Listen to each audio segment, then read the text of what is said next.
Saturn transit for Aquarius in the sign of Pisces.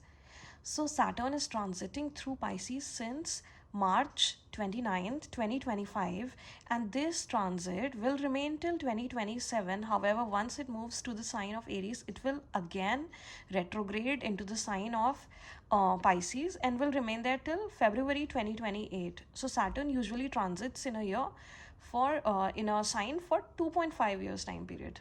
Now, see, Saturn has entered your second house, Aquarius. And this is the transit that will purify your speech and discipline your wealth and bring about cleansing in terms of your family patterns. Now, see, Saturn is the first and 12th lord for you, right? Because Aquarius and Capricorn, they are both ruled by the sign of the planet Saturn. So, now it is transiting in your second house, aspecting your fourth, eighth, and 11th house, all the houses that are colored in the picture shown. So, second house is connected with wealth, savings, family karma, speech, your assets, food habits, self worth, and your values. So, you will find yourself speaking less, and such situations will be created in which you will realize that it is better to speak less, and you will become more thoughtful and retrospective, and in this phase more mature. See, family responsibilities are bound to uh, come at this point on you. So there is a need to understand the family patterns that you have been dealing with, and there is a need to also restructure your finances, your savings, your investments, or any loans that you have, and overall become more mindful about your assets and finances.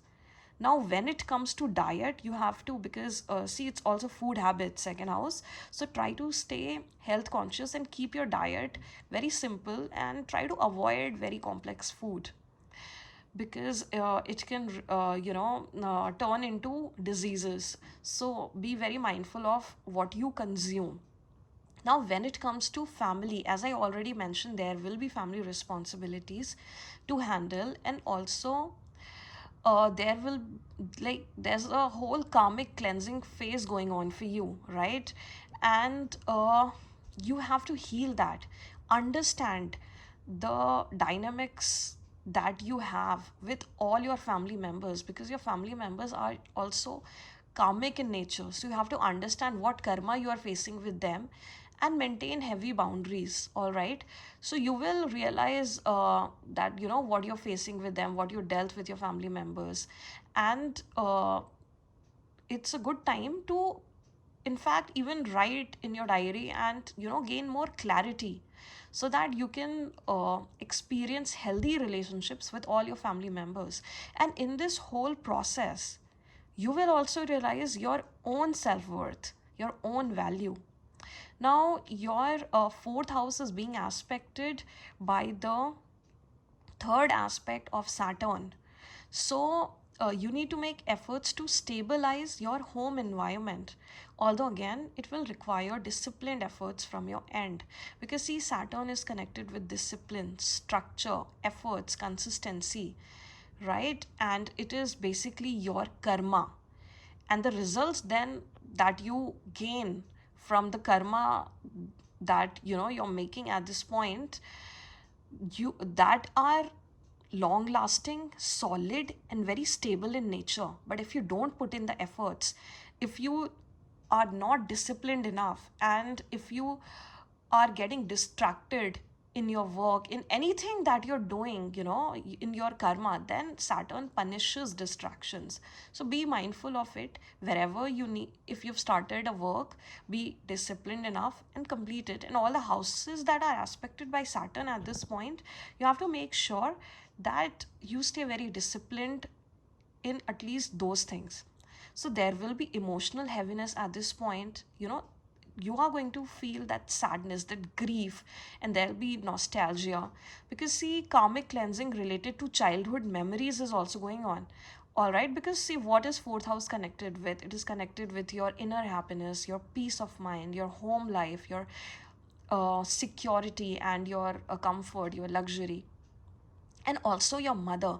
So your relationship with mother may also need patience and understanding, and you have to make sure that your mother also takes care of her health at this point. Now, seventh aspect of Saturn is on your eighth house, which is connected with occult, mysticism, sudden ups and downs, transformation, longevity, traumas, shared finances, right? So, see, you are in a phase of deep psychological healing and transformation.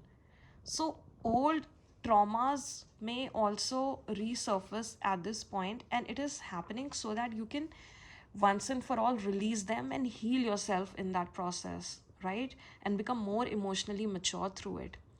And you can be interested in occult, mysticism, astrology, psychology, all those deep subjects, deep rooted subjects, and they can be very beneficial for you at this point as well.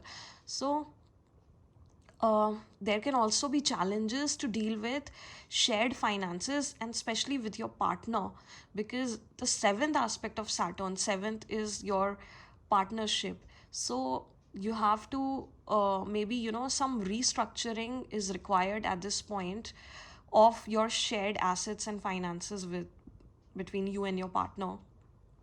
And if you do not do it in a disciplined, in a mature way, then it can even backfire. So make sure that it's all there's a lot of clarity about it. It's all very clear in white, so nothing is in gray shaded areas there. And now the 10th aspect of Saturn is on your 11th house of income, profits, network circle, your friend circle, your social influence, and most importantly, your long term vision, dreams, and desires. Because 11th house is also the house of wish fulfillment. So you will find at this point that your circle is becoming tighter, smaller, but more authentic, and you will detach from people who are good to you on the face, but do not that friendship does not mean anything to you, or they are just taking in your energy and ultimately draining you in that process. So you have to be very selective at this point, and it will be very beneficial for you that you understand that whom you share with energy with uh, really helps you in becoming more joyful or getting drained. Because if you are connecting with people who are like-minded, who are your kindred spirits, who people with whom you who are mature enough to understand you and your vision, then they are good for you. But people who just drain you are ultimately, not good for you. So you have to detach from such people. And there will be situations created in which these things will happen, but you do not have to be sad about it. It's actually good for you in the long term. And your uh, you will find many opportunities for solid long term gains, and your long term vision is also likely to shape up at this point, or you will find more clarity about your long term vision and what you will actually gain fulfillment, which is not just for money, income, generating wealth, but also in gaining long term fulfillment. So there will also be growth in social respect for you, and you will connect with communities that are very beneficial for you in the longer run. And so all in all, Aquarius, this transit is healing you from your deepest core and also your family karma. So a deep psychological transformation is taking place for you, purifying your values and bringing in emotional maturity, and at the same time uh, giving you opportunities to build long term wealth that will add to your assets, values, and your finances, and solidify these things in your life for the longer run. So take this transit very positively. It is going to be a bit full of suffering for you at this point you will feel like nothing is working out. From time to time you might feel, but ultimately a lot of things are getting solidified for you, as the things that I've already mentioned. So take it positively, and best wishes to you.